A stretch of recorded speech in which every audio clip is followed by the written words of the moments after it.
Our story begins with the birth of a little boy who was hanging on his mother's umbilical cord and had golden hair. This little boy wondered where he was and if he was in heaven. When he opened his bright blue eyes, he saw the light of the world for the first time and noticed that it felt quite warm. He quickly closed his eyes again and enjoyed the warmth surrounding him. His mother held him in her arms, cuddling with her newborn son, and gave him the name El. As he continued to sleep in her arms, she expressed her love for him and hoped that he felt safe and secure. However, El's thoughts revolved around where he might be. A few years passed, and our story took a little leap. It was night. And the loving mother had just come home, calling out to her son, but using a diminutive form of his name, Eli. The house had a blue roof and looked neither too big nor too small from the outside, giving an overall cozy impression. The light from inside the house shone out through the windows, illuminating the surroundings. El's mother entered the room, greeting her son with a wave and asking if he had been good and looked after the house while she was away. El sighed and told his mother that his name was El, and he was not pleased that she kept using the diminutive form of his name. He turned to her and explained that he didn't want to talk to her anymore if she didn't call him by his proper name. His mother was shocked and didn't want to believe it. She knelt down dejectedly and told El that she called him Eli because she found it endearing. Shocked and sad that he yelled at her, El approached his mother, touching her shoulder and trying to comfort her. His mother had to hold back tears. El told her not to cry and that she could still call him Eli if she wanted to. Overjoyed, she hugged her son and asked him if he meant it, emphasizing how incredibly sweet he was. After the hug, El went to his room, opened the door, and stood in front of a large bookshelf. He realized that whenever he spent time with his mother, he became too relaxed and lost track of time. He found this adaptability frightening and gazed thoughtfully into the distance. El had been living in this world for 7 years but didn't know why he was here. He also had memories of his previous life and knew that he was reborn in this new life. In his old life, El had lost his parents at a young age and led a busier life than his peers to pay off the debts they had left behind. He wondered if he would now have the chance to live a more beautiful and peaceful life, now that he was reborn, and he wanted to seize this opportunity. Back then, as a student, he didn't have many opportunities to make money and ensure his survival. His thoughts revolved around odd jobs, and after a while, he had completed all sorts of jobs once. One of them was being a professional gamer. Back then, El didn't want to reveal too much about his private life and used a pseudonym. By winning prize money, he could easily earn some money, and he realized that this was also his best way to make money. It was a beautiful day back then, the sun was shining, and the sky was clear of clouds. One could see a beautiful school building in El's former self, sitting at his desk in school, looking into a book. His former name was Kim Jun-sung, and he was 19 years old. He wore a headband, had slightly longer dark hair, and was in a school uniform. There were also a few handkerchiefs on the windowsill, which he had brought for whatever reason. As he was jotting down some notes in his book, a young woman appeared before him, and Kim greeted her. The young woman glanced at his notepad, praised him, and said he was truly amazing. She was genuinely impressed and mentioned that the current coursework was quite challenging, but she expected nothing less from the top student in the class. Additionally, she asked if he had changed his headband and complimented him on it, finding it cute. She was curious about where he had bought it and wanted to try it on herself. She desperately tried to strike up a conversation with Kim, but he simply replied with a simple no when she asked if she could try it on too. This response nearly brought tears to the eyes of the pretty young woman. Kim had not anticipated this reaction and jumped up in surprise, waving his hands, and asked her to wait so he could explain why he said no. Meanwhile, another person was walking behind him, feeling a bit bewildered by the situation. Kim explained to her that there was a reason why he didn't want to give her the headband and looked somewhat sad. Then, the person behind him simply took off his headband, surprising him because he didn't expect someone to remove his headband without asking. Both young women looked at Kim and told him that he looked much better without the headband. Their eyes sparkled, and they both said simultaneously that they needed a moment to think.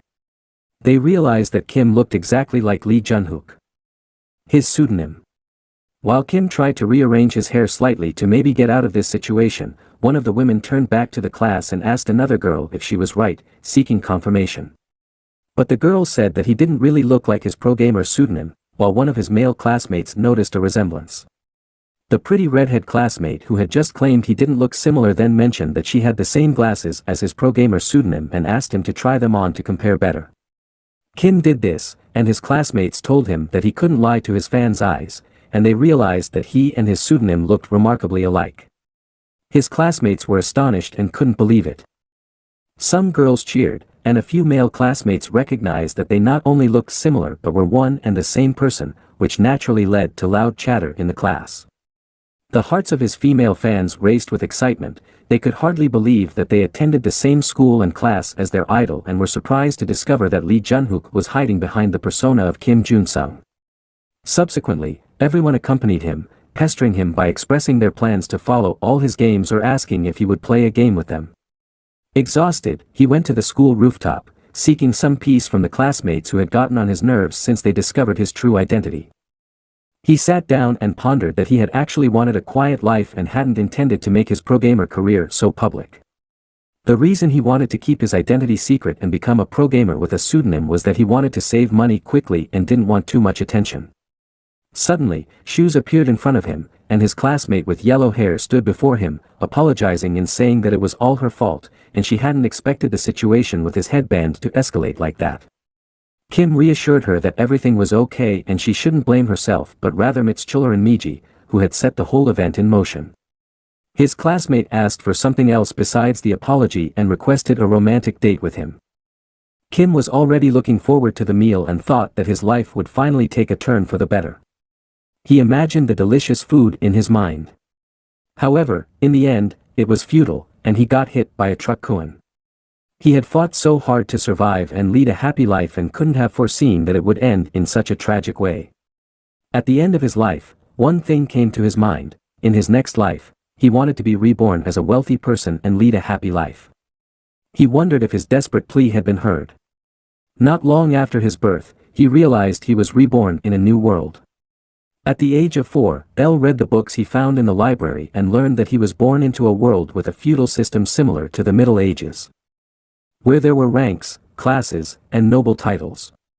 Elle sat once again under a tree in a shady spot, reading one of his many books, when his mother looked out of the window and told him to stop and come inside as the food was ready, and he must be hungry.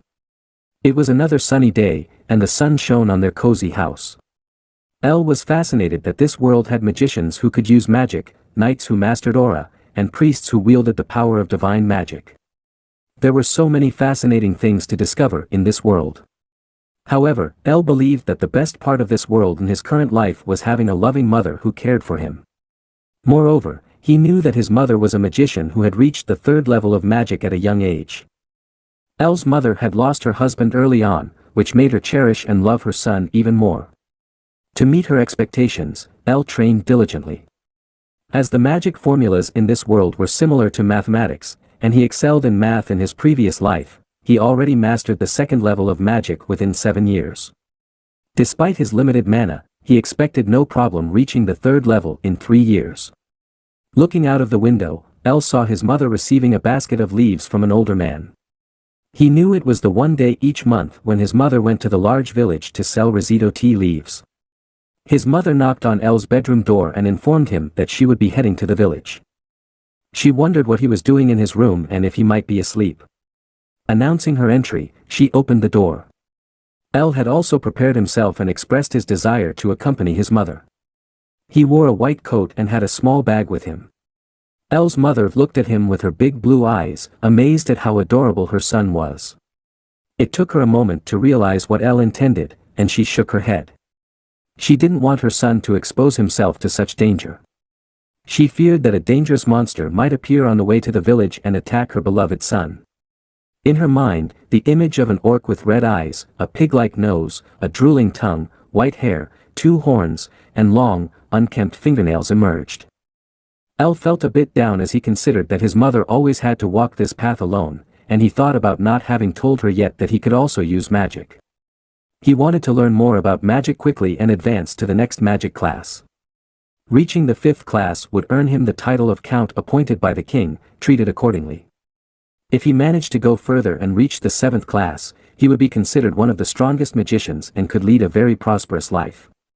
L's goal was to become the strongest and, above all, the richest magician on the continent and lead a happy life with his mother. But first, he had to start small. He pleaded with his blue eyes and tried to act like a normal little child. He said he could protect her. His mother was deeply moved by his cuteness and had to give in since L was so sweet. However, to be allowed to come along, L had to promise to listen to her and under no circumstances do anything dangerous. L enthusiastically agreed and assured his mother that he would abide by these rules. His mother told him that she would protect him under any circumstances if a dangerous monster were to appear, and he could trust her. Overjoyed to have such a caring mother, he assured her that he had already been doing so and would entrust his life to her. L and his mother walked along a narrow, small path with occasional small stones. The sun was shining, and a forest lay ahead of them. At the end of the horizon, they could already glimpse the mountains. His mother turned to him and asked if he was tired, as several hours had passed since they left the house and set out on their journey. L told her that he was okay and that he had trained hard before, so a little walk didn't bother him. His mother agreed and admitted that he had not only been observing the magicians but had also been diligently training. L explained that aspiring great magicians needed a healthy body and a healthy mind, so one should start training their body rigorously at an early age. His mother realized that those were the same words taught by the Magician Academy about strengthening the physical body. She praised him and told him he was very clever and would definitely become a great magician. On the edge of the path, L picked a flower and showed his mother that they could use it to heal wounds and use it as a medicinal herb. She agreed and praised him again for how smart he was and how proud she was of him. As they continued on their way to the village, they passed by a small place with a bench and a table where they could take a little break and rest. L's mother told him that she had created and placed those benches and the table when she passed by this area before. L was delighted and found this little resting spot truly fantastic. His mother asked him if he liked this place, to which L responded affirmatively. Suddenly, he noticed something and pointed with his finger in a direction. He told his mother that something was there. 3 orcs appeared and said they could smell humans and were looking forward to devouring them. L's mother also noticed that the orcs were approaching them and immediately stood protectively in front of L. She was somewhat shocked that 3 orcs were coming towards them at once. She worried that her son might be overwhelmed and frightened during this first encounter and could potentially be traumatized by it. The orcs stood directly in front of L and his mother, pointing at them. They were already eager for their meal and were hungry as they hadn't eaten for a while.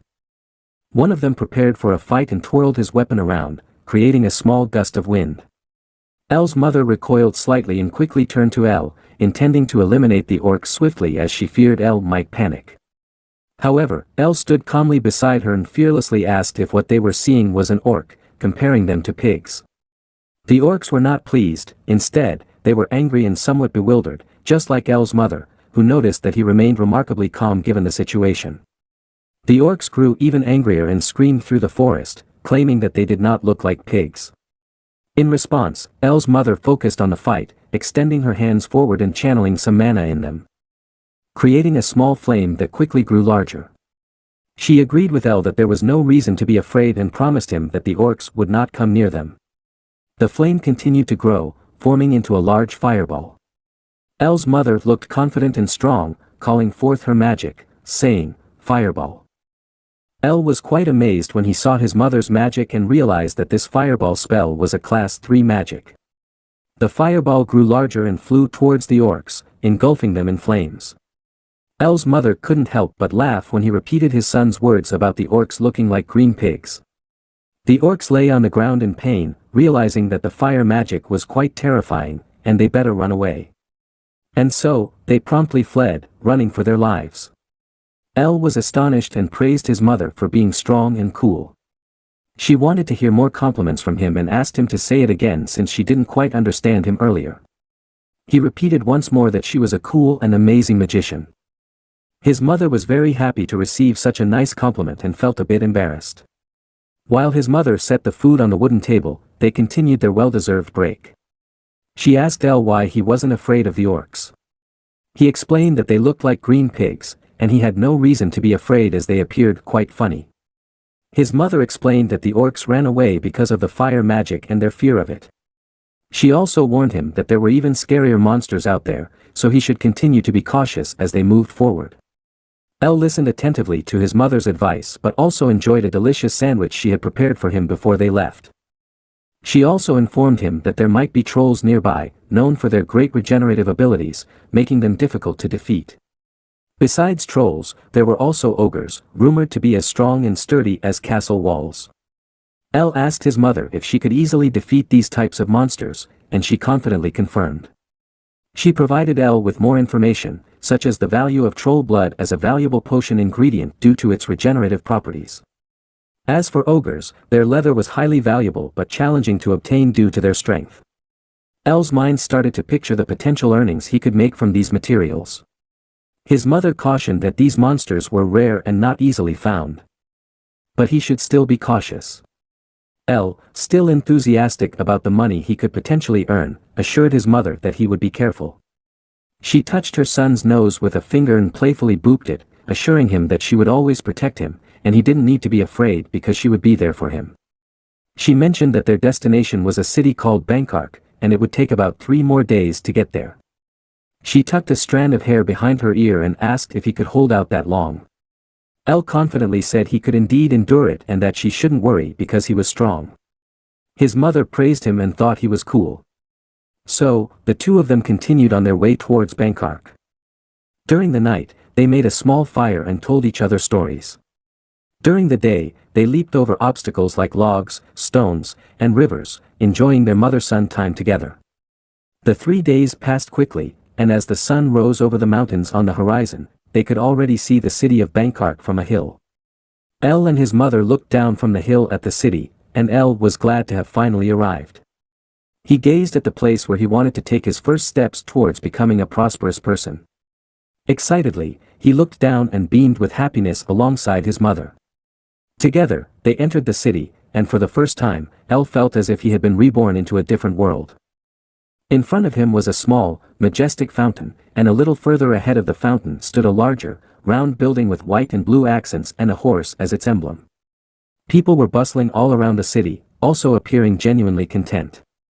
El looked around with excitement and couldn't stop marveling at everything. His mother reminded him to look straight ahead while walking and led him in the direction they needed to go. They arrived at a shop with a green roof, similar to their house. The store had a cozy ambience and bore the name Dibble Store. Its owner was a blond man with green eyes, coincidentally named Dibble. He looked cheerful, greeted El and his mother, and mentioned that he had been expecting them. El's mother replied that it had been a while and that she was also delighted to see him again. El peeked shyly from behind his mother and formed his first impression of the shop owner. Dibble looked past El's mother and asked who the little man behind her was. She hugged her son and introduced him as her son, her little reliable companion. Furthermore, she showered him with compliments, praising how smart and adorable her son was. El felt a bit uncomfortable being suddenly pulled into her arms. Dibble bent down slightly to get a closer look at El and said he was very pleased to meet him. He also mentioned that he had heard a lot about him and how brilliant he was. Suddenly, something clicked for Dibble as he observed El. Dibble looked into El's eyes and noticed that the color of his eyes was somewhat different from other children his age. Dibble felt as if El's gaze was assessing him and seeing only money.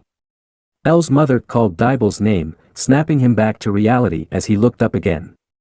Dibble apologized for being somewhat rude and lost in thought for a moment. He praised El's mother for having such a wonderful son. El's mother put her backpack on the ground and opened it, revealing many small green tea leaves that shone and sparkled. The quality of these leaves was exceptionally good for this time of year. Dibble took the backpack and examined the leaves closely. He remarked that the quality was truly astonishing and that he hadn't expected such high quality. He offered 5 more gold coins than the last time he bought from her. He also mentioned that currently, nobody else could sell such high-quality leaves as hardly anyone could achieve this level of excellence. El's mother admitted that she actually had no idea about tea leaves but thanked Dibble for his generosity. While El enthusiastically examined the books in Dibble's store, Dibble explained to his mother that nowadays he was more profitable thanks to her. He emphasized that they both benefited from each other and she need not worry if he paid her a little more sometimes. El picked up a book and pretended to read it but continued to observe the interaction between Dibble and his mother. He noticed that Dibble knew exactly how to assess the products he purchased and how to speak with his customers to build a good rapport with them. El also wanted to establish a connection with a store and realized that this store would be perfect for that purpose. His mother said her goodbyes, telling Dibble that she would see him next time. She asked her son, El, to accompany her, and he put away his book, saying he would come along. Dibble sat down in his chair and pondered. He thought about El and his eyes and how he would become a great person in the future. El and his mother continued through the city, and El asked where they were going next. His mother held up a small bag and explained that they were now on their way to the Mage Tower to sell small mana stones engraved with runes. Mana stones allowed anyone to use magic effortlessly, but these stones could only be used once. Their production was challenging, hence their high price. El immediately thought about how he could simplify the process of creating these mana stones with his improved magic techniques. However, he also had to consider that the materials were very expensive, and he didn't dare to try it himself. While contemplating what he wanted to do next, his mother told him that the Mage Tower was known for selling grimoires and various other materials. El snapped out of his thoughts and asked his mother if he heard correctly, if he could buy grimoires there in the tower. In the Mage Tower, it was possible to buy grimoires of higher classes that were not readily available in the village. There were even grimoires of the 9th and 10th class, although no mage on the continent had ever reached the 10th class. El was shocked to hear that there were books of the 9th and even 10th class there. Usually, he wanted to grow up quickly and lead a happy life with his mother, but now his plans had slightly changed. He told his mother that he would like to buy books of the 8th and 9th classes at the Mage Tower, and his mother began to laugh and praised him for always working so hard. It didn't take long until they arrived at the Mage Tower in Banzark. The Vice Master of the tower warmly greeted El's mother and him. The Vice Master wore several golden rings on his hand and a purple robe. El's mother bowed and greeted him as well, while El wondered who this man might be. The Vice Master explained that he had been wondering when they would arrive and that he had been expecting them. El's mother handed him an engraved mana stone, which the Vice Master examined closely. He praised El's improved skills and was impressed with the quality of the offered stone. She thanked him for the compliment. El attentively watched the Vice Master inspecting the stone. When the Vice Master noticed that El was listening, he asked who the child was, grabbed El by both cheeks, and almost squeezed his face together. He realized that El was his mother's son and understood why he looked so good. El didn't look very happy and didn't want to be touched by the Vice Master. Finally, the Vice Master decided to let go of El, introduced his own son, and called him Cedric. Cedric turned around, wearing a small cap and red clothing. The Vice Master mentioned that Cedric was 12 years old and had already mastered the first level of magic. He was visibly proud of this fact. El's mother also expressed excitement and remarked that it was amazing, as strangers often say to not offend their children. The Vice Master asked Cedric to demonstrate his magic and use a spell called Energy Ball. Cedric reluctantly performed the spell, but he visibly struggled to conjure something in his hand and had to exert a lot of effort. Nonetheless, El's mother was impressed and said she was looking forward to the future, believing that Cedric had a great destiny ahead. Suddenly, the Vice Master began making inappropriate advances towards El's mother. He said that if she submitted to him, he could teach her son the same things and that El could achieve the same as Cedric. Of course, she rejected this inappropriate offer. After being turned down, the Vice Master said she shouldn't take it so seriously and that it was just a joke, like someone does when they face rejection. El became angry that someone was making advances towards his loving mother and couldn't accept her rejection. Originally, El hadn't planned to showcase his abilities until he turned 10 years old. But under these circumstances, he couldn't hold back any longer. He declared that he was capable of doing the same thing Cedric had just demonstrated, which surprised everyone and turned their attention to El. Shocked, El's mother, the Vice Master, and Cedric looked at him. El's mother asked him what he meant by that and urged him not to lie and explain why he would say such a thing. Suddenly, a strong mana gathered around him. He stretched out his hand and cast the same energy bolt spell Cedric had shown earlier. But unlike Cedric, El wasn't as exhausted, and his energy bolt absorbed more and more mana from outside the tower, significantly enhancing his spell, making it larger. In control, Elle then halted the spell, astonishing the vice master and scaring Cedric. Elle's mother sat shocked on the floor, unable to believe what she had just seen. She immediately got up, hugged her son, and said he was the best. She asked him when he had learned it and how cool he was, showering him with many compliments. Suddenly, the two of them heard something and fell silent for a moment. Another person opened the room and entered, where all the other participants were present. This person asked loudly who had just cast and demonstrated that magic. The vice master explained that it was the tower master. Elle was astonished that this old man was the master of the tower. He sensed the incredible amount of mana surrounding the tower master and realized that this was the strength of a 7th class mage. The tower master looked down at Elle and asked if he was the one who had just cast the magic. He referred to Elle as an odd little rascal, as his eyes were not typical for a child his age. Elle asked what the tower master meant by that. The tower master explained that a wise man could see the inner self of a person just through their eyes. Elle pondered over these words, the inner self of a person. Then, the tower master turned to Elle's mother and asked if she was the one who had brought him. She bowed and confirmed it.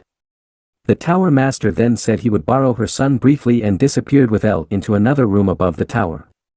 Both sat at a table in the midst of a large library in the master's private chambers. The tower master wanted to get straight to the point and explained that the magic Elle had just cast corresponded to the 1st class. However, he also recognized that Elle's mana response was at higher classes. Furthermore, he noticed that the casting time was extremely short and asked how Elle had achieved it. The tower master explained that the 7th class of magic was comparable to a swordsman but had to admit that magic during a battlefield fight was limited. Elle listened intently, and the master continued, explaining that mages would be helpless and quickly die if a knight was fast enough. Then he asked Elle if he would reveal his method to possibly prevent this. Elle grinned and asked the master if he thought he was an idiot. Laughing, he asked him if he would simply divulge such a significant secret technique he possessed without getting something in return. The master stroked his long beard and said that Elle was a cheeky child but considered what an appropriate payment might be. Elle folded his hands in front of his face and asked eagerly if the master had already thought of something he might like. The tower master told him that he would give him 10,000 gold pieces, which should be enough for even his descendants to live on. However, Elle didn't want such a large sum as he currently didn't need it. Instead, he wished for help here and there and, therefore, declined the tower master's offer. He said that he would prefer books of the 8th and 9th class and also a few mana stones, as that would be sufficient for him. The tower master was surprised that the mana stones would suffice and asked if Elle was serious.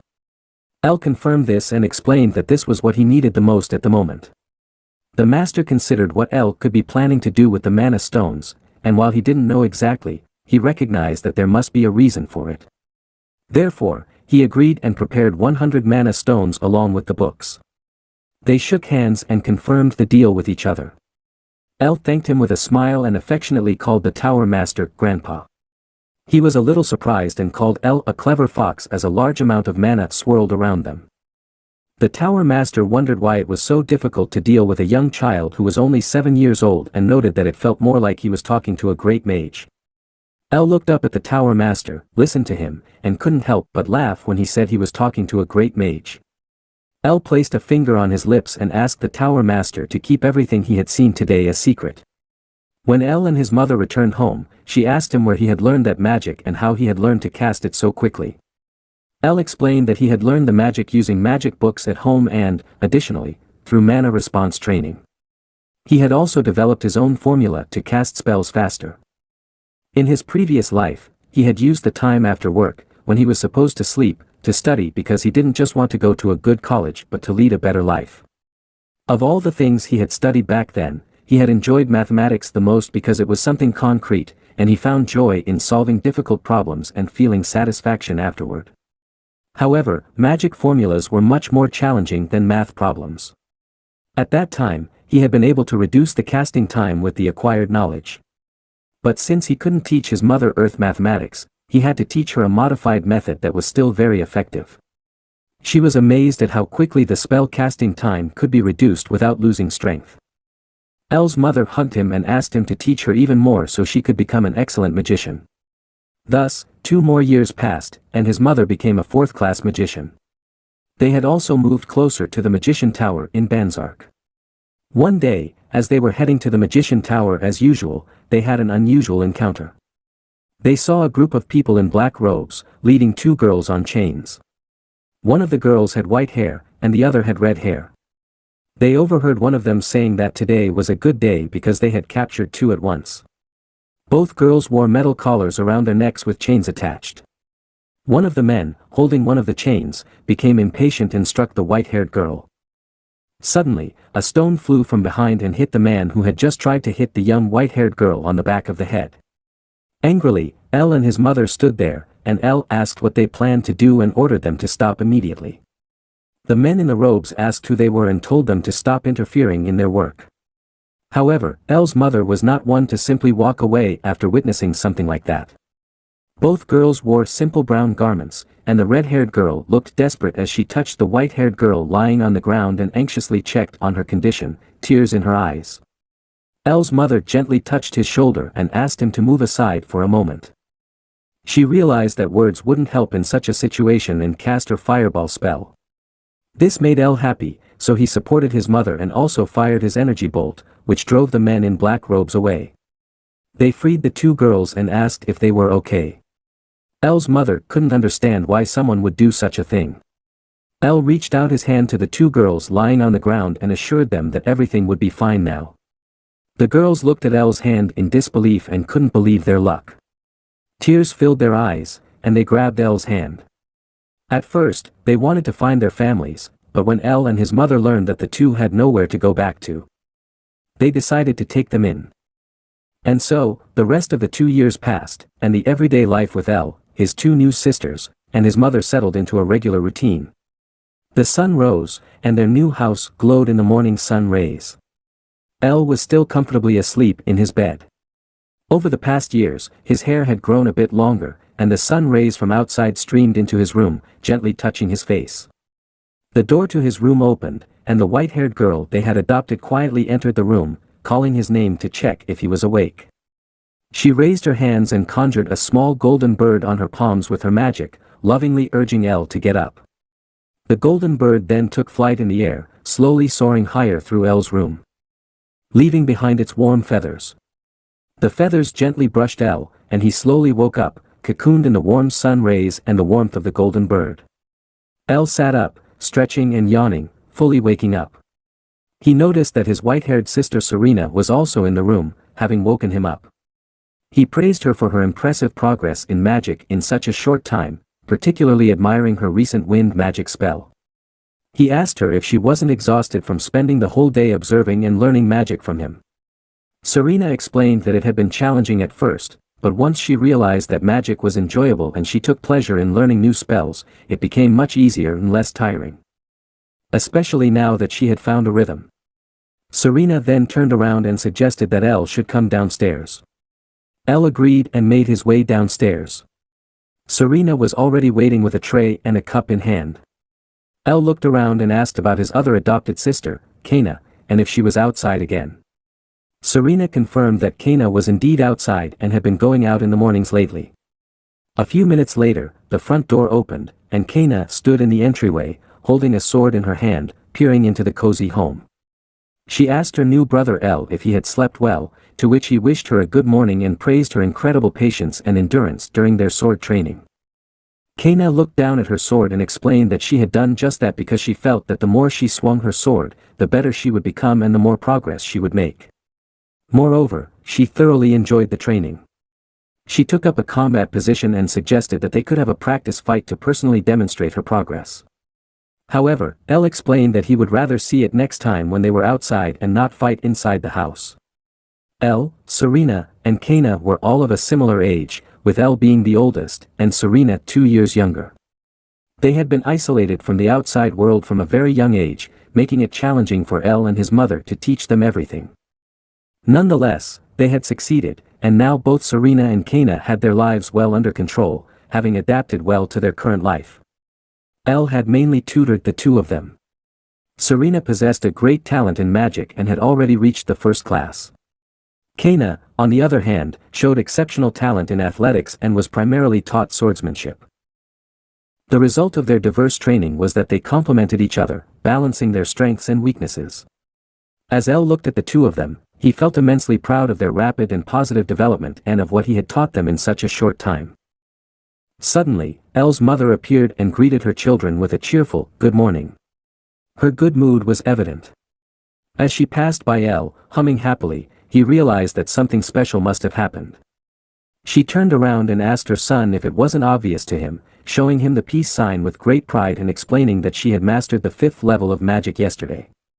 El was astonished and happy for his mother. And Serena and Kana also congratulated their new mother, addressing her directly as "Mother."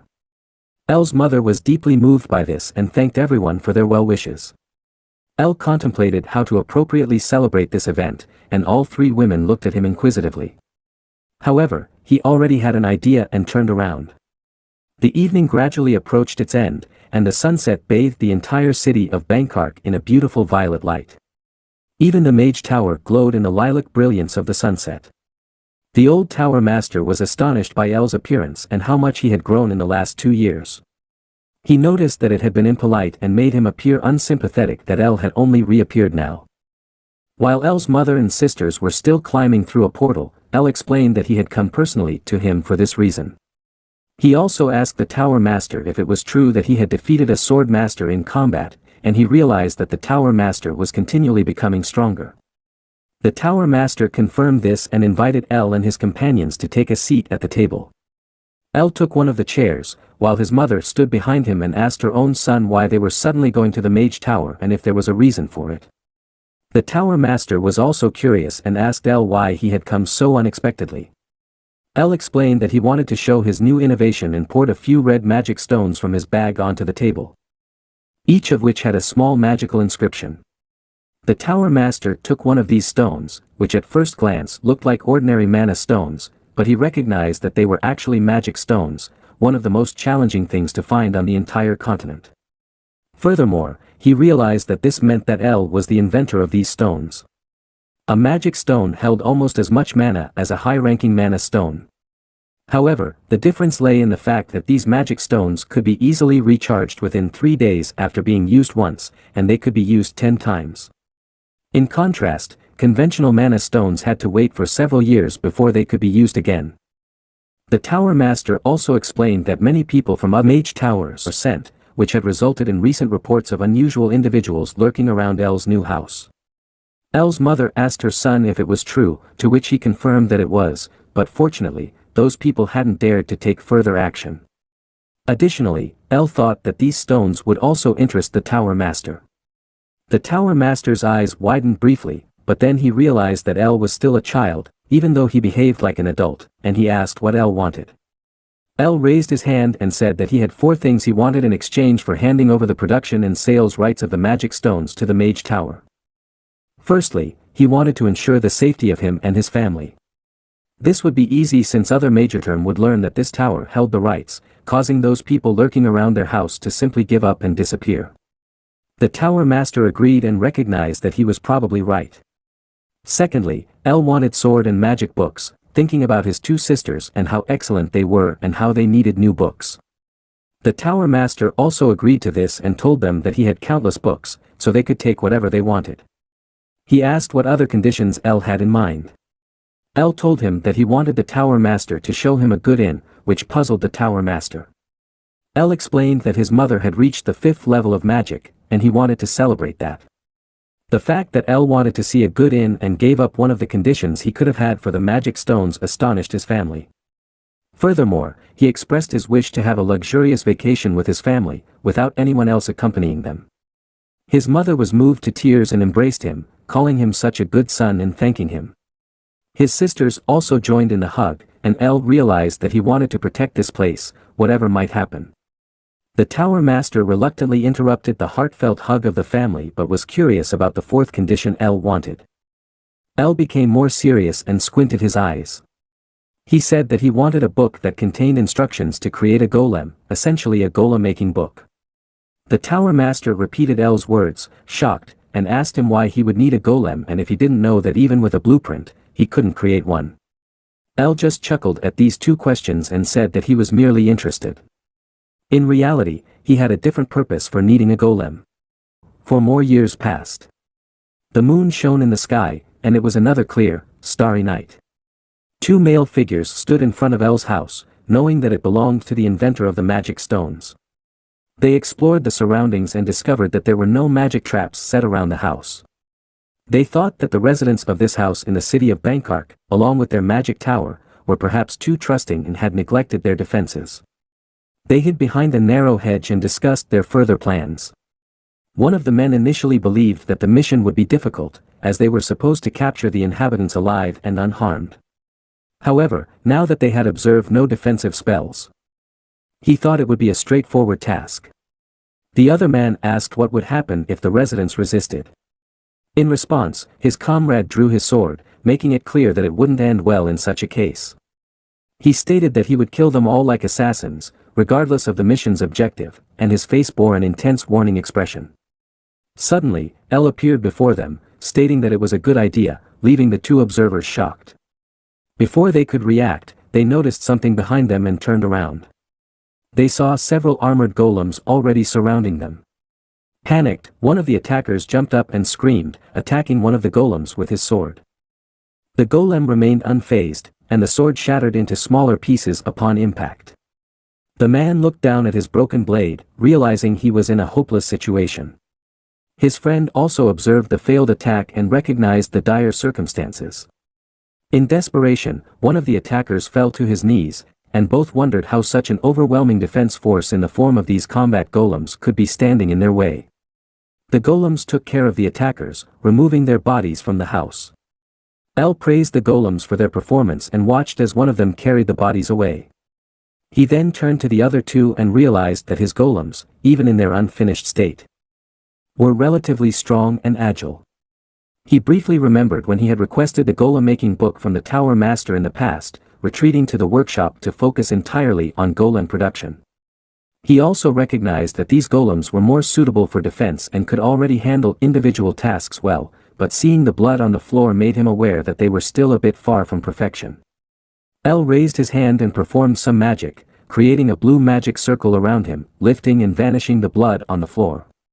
He shook his hand slightly, stating that it should be enough, as he didn't want his mother or his sisters to notice anything. His sister was busy preparing some eggs in the pan, getting breakfast ready. She greeted El, who thanked her for making breakfast. As El leaned on the counter, Serena said it was no problem and that she enjoyed cooking. Kana also greeted them, and both El and Serena turned to look at her. They greeted her too and asked if she had just returned from training. Kana, just like 4 years ago, got ready for a fight, grasping her sword and asking if El wanted to see her progress. He said he would like to see it later, but it wasn't the right time now. El was glad that both of them hadn't changed over the years, but he looked around, wondering where his mother was. Suddenly, he and Serena noticed something. El's mother lifted a small flame in one of her hands and then raised another hand, transforming the small flame into a larger fireball. She realized the fire was getting out of control and tried to regain control before it disappeared. However, she couldn't manage it, and the fireball returned to its initial small flame, causing her to fall to the ground from exhaustion. Suddenly, El's mother heard El's voice, and she was somewhat surprised by where it was coming from. She looked up and recognized her children standing before her, informing her that breakfast was ready and that they wanted to have breakfast together. El's mother apologized and said she wanted to do some more training first. However, El told her that, despite the training, she needed to pay attention to eating properly to become stronger and avoid overworking herself. He also praised her, saying she was incredible. However, El's mother disagreed, stating it wasn't true and expressing her desire to quickly rise to the level of a 6th-class mage. When El told her she didn't have to work so hard, she turned around, interrupted him, and tearfully insisted that she had to. El was shocked and wondered why his mother suddenly acted this way. He realized that his mother wasn't behaving normally and wondered if something had happened. He recalled a technique he had used in his previous life to increase his focus. Although he had intended to keep it hidden from his mother and sisters, he realized he couldn't do so any longer.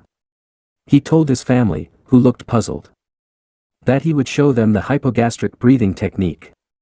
El explained the hypogastric breathing technique to his family, instructing them to concentrate on a pressure point a few inches below their navel.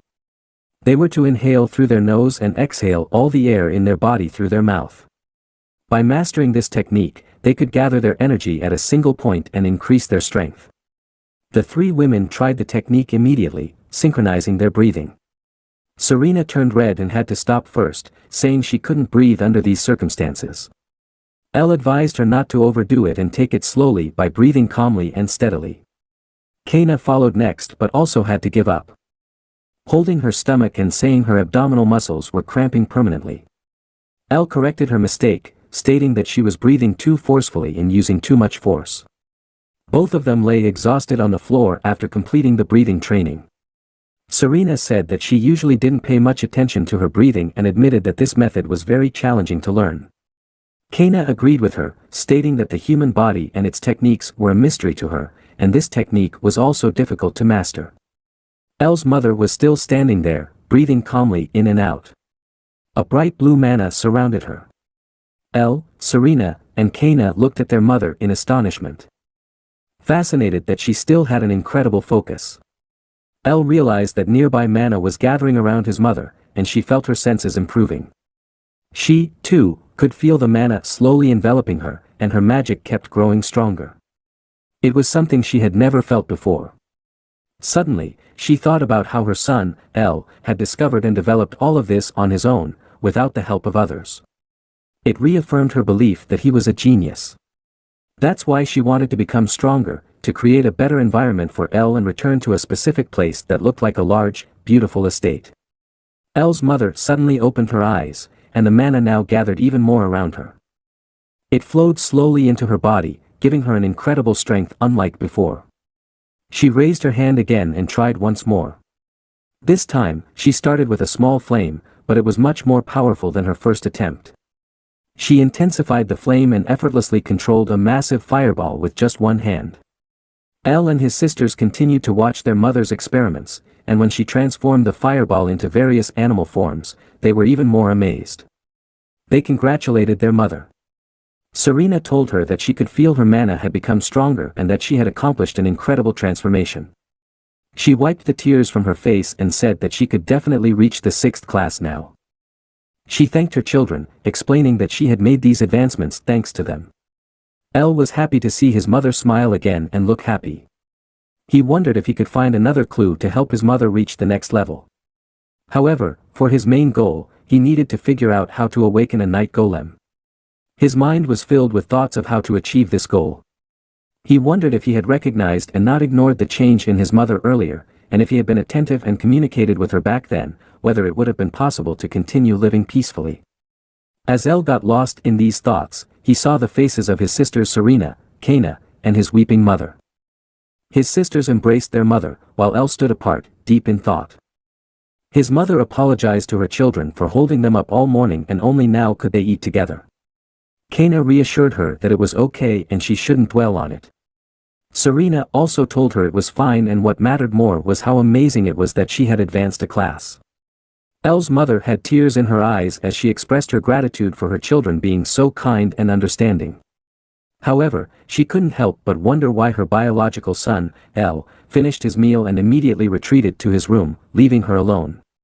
She felt sad that El spent all his time locked in his research lab, working alone, and she couldn't even say anything about it.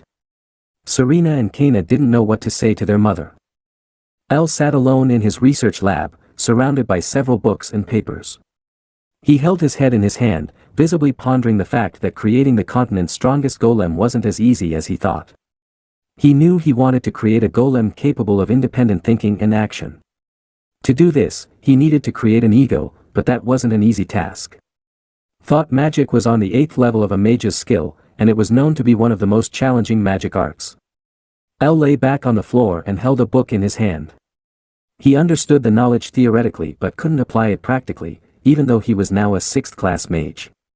He wondered if it would work once he reached the 7th class. But he knew that wouldn't happen anytime soon. If he couldn't attain the enlightenment of the 7th class, he couldn't master it either. So he asked himself how he could achieve this enlightenment. He remembered when his mother had used hypogastric breath for the first time and created a fireball from it. He wondered if he had missed something important during his own development that could support him in this process. Suddenly, his sister entered his room and apologized for disturbing him while he was so focused. However, she reminded Elle that it was time for him to oversee her training and asked if he could come. Elle quickly stood up and said he would come right away to monitor her training. As he walked to the door with her, he asked if that was what she had asked him about earlier, as she was having some problems. Serena confirmed it and explained that she was currently struggling with the basics, apologizing for needing his help with something so simple. She told Elle that she didn't understand the nature of mana, which puzzled him. He asked her if she could feel the mana, how it reacted, and how it permeated her entire body. Serena said that she did feel something similar, but it wasn't her main concern. She wasn't sure how to explain it properly. She placed her hand on her body and tried to explain to Elle that she meant more the temperament of the mana. She sensed a variety of different types of mana that seemed to blend together within her. And she couldn't decipher their differences, let alone their powers and characteristics. She wondered if Elle could possibly help her understand what she was feeling. Elle was amazed as he listened to his sister's description. He too began to wonder about the nature of mana and its properties. He asked, mana properties, while contemplating Serena's feelings and whether he had ever experienced something similar. Elle turned around and went to a small box on his desk, rummaging through it until a few blue mana stones spilled out. He placed one of his hands over the stones, closed his eyes, and used some of his magic. He noticed that each stone had distinct properties, not just one or two. But every single one had its own set of qualities that mixed together to form a type of mana. Excitedly, he looked up and wondered how he could have overlooked something so fundamental, considering that mana had various attributes. He moved his hand to his body, eager to learn more and experiment. He once again channeled his magic, and when he opened his eyes, he was utterly amazed. He saw a starry sea-like landscape in his mind. He recalled a revelation he had in a game he played in his past life, where understanding the properties of each unit during a raid was crucial. By grasping these attributes, he could utilize their strengths perfectly, creating powerful combinations with other traits. It had been his specialty at the time. He realized that the same principle applied to mana as it did to the units in that game. He recognized that he should be capable of crafting potent magic depending on how he combined the individual properties. Lost in thought and completely ignoring his sister, he mumbled to himself that he needed to try it out immediately. Serena was somewhat puzzled and wondered what he meant by that. Elle extended his hand again and once more channeled his magic. A magical circle appeared beneath his hand, and the mana stones began to levitate, emitting a soft glow corresponding to their attributes. Slowly, the different properties of the mana stones started to attract one another. And they converged at a single point. Now, Elle raised his other hand, intending to merge the mana stones together. However, it proved more challenging than he anticipated, and he visibly strained to maintain control. He realized that if he continued in this manner, the uncontrolled power of his unfinished spell would rebound on him. He needed to calm himself and apply hypogastric breath to regain control. Elle knew that reaching the 7th grade wouldn't be easy, but he was determined to give his best for his ultimate goal and would put forth everything in his attempt to achieve it. Suddenly, his spell broke, and the mana crystals floated aimlessly. Elle collapsed to the ground and was momentarily knocked out. When he opened his eyes again, he saw Serena's small golden bird. Reflexively, he slowly reached out to catch it. Serena repeatedly called her brother's name, hoping he would wake up. Eventually, Elle opened his eyes and saw his sister's tearful face above him, asking if he was all right. Rubbing his face to clear his head, he asked why he was lying on the ground. She explained that the wind had gathered around him, causing him to collapse. She had been very worried as he was lying motionless and unresponsive. Serena asked again if he was really okay. Elle had fully regained his composure and assured her that everything was all right. He informed her of the more important news that, thanks to her help, he had managed to become a 7th grade mage. Only because she made him aware of feeling different types of mana, he was able to combine them to fill in the missing piece. Elle thanked his sister. Serena looked at her brother with fascination, unable to believe that his class had increased because of her seemingly trivial question. She had to admit that her brother was truly remarkable and worked very hard. Elle already had the next book in hand and was reading again. Serena approached him once more, curious about what level of magic he had mastered. As she looked into his eyes, she felt a magical power from him that was even greater than their mother's. Elle asked her to keep it as a secret and not tell anyone about what she could feel, without revealing the exact class. Serena understood that it must be about a pretty high class, which astonished her even more. Now that Elle had reached the 7th grade, he knew he could proceed with his plans to create a golem that could think and act independently. He was now much closer to achieving his goal of creating the strongest night golem on the continent. Elle's mother sat on a small rock on the hill in front of their house, looking down at her home. She brushed a strand of hair from her face and realized it was a beautiful and peaceful spot where they had spent some lovely times together. However, she couldn't help but think that they might have to leave this place soon. She held a small pendant in her hand and looked at a picture inside it. With tears in her eyes, she addressed the image of her husband, Rian, in the locket, asking him to continue watching over their son, Elle, as he would soon turn 17, and she had to make a decision.